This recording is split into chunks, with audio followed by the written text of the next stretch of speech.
Hey everyone, hope you all are doing well. It's Bacon Strips. Welcome back. And I think that the power of teleportation would be an amazing idea, and I would pay copious amounts of money for it. I mean, just think of like you being able to teleport anywhere that you wanted to. I've been thinking about like how you would put this into practice. Obviously, you know, there'd have to be limitations. There'd have to be certain balances that could established in order to, you know, make you fair and still make you kind of human. Like I would pay a lot of money for teleportation, especially whatever add-on DLC content with like every time you teleport, like you'd have to dab in order to activate it. You know, just hit the dab real quick. Anyway, I was working late the other night and I work at like this, so it's kind of like this glass table, and I have like a dual monitor plus my laptop, so I'm looking at like 3 screens, that kind of setup. So there's a monitor in the middle, there's a monitor on the left, and my laptop's on the right. So I was looking at my laptop on the right, and I was unable to notice, you know, like anything on the other screens. So I see out the corner of my eye like something fall in front of the middle screen, and I'm like, okay, is that like a dust particle or something? Like, I'm assuming that's a dust particle. So I look over, and it's a fly. It's a fly that's like limping. I don't really know if limping's the best word, but like I would imagine it's the equivalent of limping for a human, just for a fly, because you know they have wings and stuff, but they still have legs. And this fly is limping away from my computer, and I'm like, okay, what are you doing, buddy? And then it hits me like, dude was probably caught in some spider web up top, like hanging from the light fixture that's attached to the ceiling. It's not like a chandelier, but it's a light with many different like beams and stuff that interconnect and all that. So it kind of is like a chandelier, but not really. So I'm like, this homie was probably trapped in a web on the chandelier before he was able to escape. And when he escaped, like his wing was probably still like tied up to his body, so he wasn't able to fly away. So homie literally fell a great distance to the ground. Well, not to the ground, but to the table. And I mean, just to put in perspective, I mean, this is like a 5-6 foot drop. And to a fly, that's like very tiny. I mean, the human equivalent of that, I'm sure, is like falling off the top of like a 13-story building. Which I always found funny that like some buildings just didn't have like the level 13 on it, just due to like what's it called, like bad vibes, there's literally a word for it, but I can't think of it right now. It'll come to me like randomly throughout this video, so if I just yell out that random word throughout the video, just know that's what I mean. Anyway, I had wanted to keep a consistent upload schedule over the past week. I know it's been a little bit since the last video, and you know, not too much. Like the fly looked like that. You see this zombie here? You see this zombie, right? Trapped in a web? Like I imagine that's how the fly looked up there. He's still alive, the zombie, and the fly. Hopefully, I don't know. Like the fly, when I saw him limping, I was like, okay, you've earned my respect, buddy. Like you were able to escape the spider web without dying, you know? Like you would think like once you get trapped in that spider web, you're done. Like that's it. Spiders are gonna come eat you. You are lunch. But homie escaped. So I was like, you know what? Normally I would like kill flies, but I'm gonna leave you alive. And I stopped working. It was late that night, like 10 o'clock or something. I went upstairs and went to bed, and then when I came down in the morning, homie was gone. So I assumed that he got away free, or maybe that spider grew wings or something and came after. I had wanted to, you know, stay consistent and put out videos every other day pretty much. Like the schedule was going to be like Tuesday, Thursday, and then a weekend upload. That was my intent, and I wanted to keep that consistent, especially since I was moving. I had recently moved houses, and I know, thanks. I had recently moved houses, and I wanted to make sure that the videos were to transition seamlessly, you know, where it's like, oh, you would think like nothing happened to impact my upload schedule. But something did, and it was all the protesting and the the protesting didn't, impact my schedule. It was the cause of the protest, everything that was going on with the racial injustices that have been occurring, the police brutality, the response to the protesting, which is like even more cause for concern. I just didn't think that it was right to upload a video, during that time. I couldn't focus on, anything besides what was going on, really. And, it's still going on, not to say like, oh, it's done, like we're past that time, but I wasn't in the right headspace, during these whole events. But now my headspace is getting more towards the right place. Obviously, still sad, mad, pissed off, angry kind of vibes like going forward with everything that's happening in the world, but I can at least try my best to separate that from putting entertaining content on the internet for the time being right now, at least until the next horrible things happens, because that's where we're heading. But I'll try to, separate the YouTube entertainment kind of side from all the real world stuff, I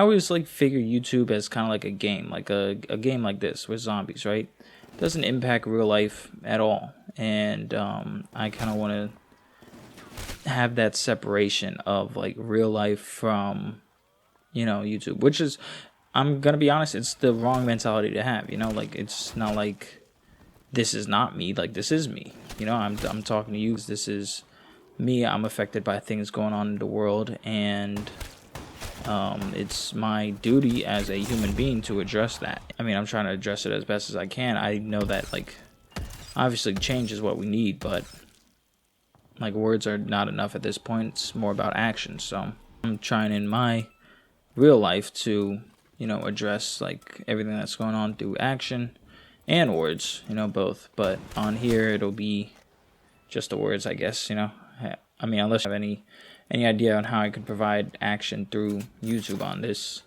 sort of stuff. But for now, I'm just going to try to keep it as separate as I can, because, I imagine as a viewer, you see enough of that in the world now. You see enough of the terrible things happening and the protesting due because of it. I mean, my personal social media feed is just flooding with like all kinds of stuff, which is a good thing. You want to see this, everywhere, but it's just, it can be emotionally draining. Really take a toll on your mental state and how you perform like day-to-day tasks, which is good. Like these kind of events should be affecting people. Like I am 100% for that. I think that entertainment is also necessary. So I'm gonna try to entertain you guys through YouTube and through standing here, just shooting at zombies, because that's clearly the most entertaining map. Yeah, this map overall, it's very bare bones. I mean, that's why I guess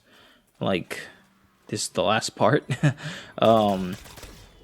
Yeah, I didn't want to put too much of this map, because I mean this is pretty much it. Like right here I get the RPK, and the RPK is just, I could stand here for literally the entire game, gets around like 50 and be fine. Do a little gobble gum mumbo jumbo to get it upgraded and powerful enough to deal with any new zombies that come out. Like, it is what it is. The World at War maps, which is this map among 3 others, they're not the greatest maps in terms of like engaging content. You'll see some of the future maps, like the next map that I do, they get a little more involved. So the purpose of like this map and Kino were of course to show you like where zombies is coming from, like where it originated. I mean, it originated with this map, but with Kino it's like where it originated for me.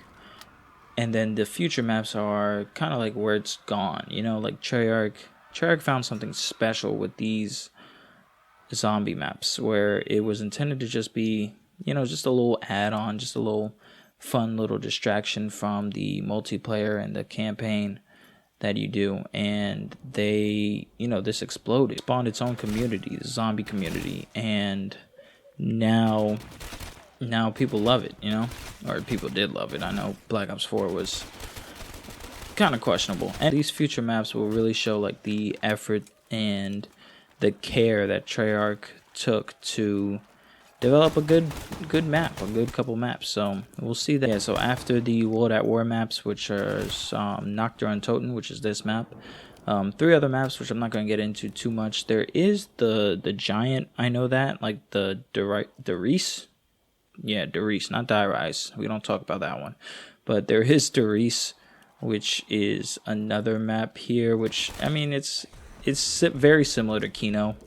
So that's why I'm probably not going to play it, but it is a very important map as well. It was the first map that I had to pack up on. I won't do any more of those maps. The next map that I'm going to do is probably going to be Shangri-La, if I'm not mistaken. Shangri-La is very complicated, very hard map, so I hope to get to at least round 20, 25 if I can, and beyond that, everything else is icing on the cake. And I'm doing this for the purpose of YouTube, so it's not like I'm going for high round attempts. If I went for a high round attempt on this map, I could easily get to round 50, but you'd just be seeing literally this for the entire time. Like me just aiming down sights, shooting at zombies coming down the stairs, and blah, blah, blah. I understand that that's not the most entertaining thing in the world. So, yeah, so less of that in the future and more craziness, which I'm sure is what everyone wants. So I have that. I'm going to try to stick to more consistent uploads, despite all the terrible, terrible things going on in the world and the good things that are resulting because of the terrible things. I still have the Uncharted series that I'm uploading. We're getting through it for the first game, and then we have the second game afterwards, third game, then fourth game, and then we'll try to move to The Last of Us. I know that The Last of Us Part 2 is coming out soon. It's coming out in like less than 2 weeks, to my knowledge. So there's that. I am super excited for it, but I don't want to play it day one. I also want to avoid like as many spoilers as I can, which I probably shouldn't have said that, because I know whenever you mention The Last of Us Part 2, there's been this thing with like spoilers that is just, ugh. This is kind of like the end. The monkey bombs end up screwing me over here towards the end, because I think I throw it and the zombies, I just get like the ultimate LMG here, and this is like the LMG you want. But I start running around, and then I think I throw a monkey bomb here, and I get screwed over by it because it doesn't fully activate. At this point, it's like I think I'm looking for like a way to get a new gobble gum. But yeah, so I see the max ammo, so I throw the monkey bomb, and I'm like, cool, they'll go after that. And then I say like, oh, I have enough time to get this, and then I try throwing another one. And you hear that laughter? That laughter is the monkey bomb disappearing. So if you throw the monkey bomb and it goes into a spot the game doesn't like, it would disappear, and then you hear Samantha's evil laughter, which you guys don't even know who Samantha is, really, for those that don't follow zombies. But yeah, then Samantha takes the monkey bomb away, and the zombies ignore it. So they came after me and killed me, and there you go. So that's Nacht and Toten. Please stay tuned for the next map. Thank you all so much for watching, and I'll see y'all on the next one. Deuces.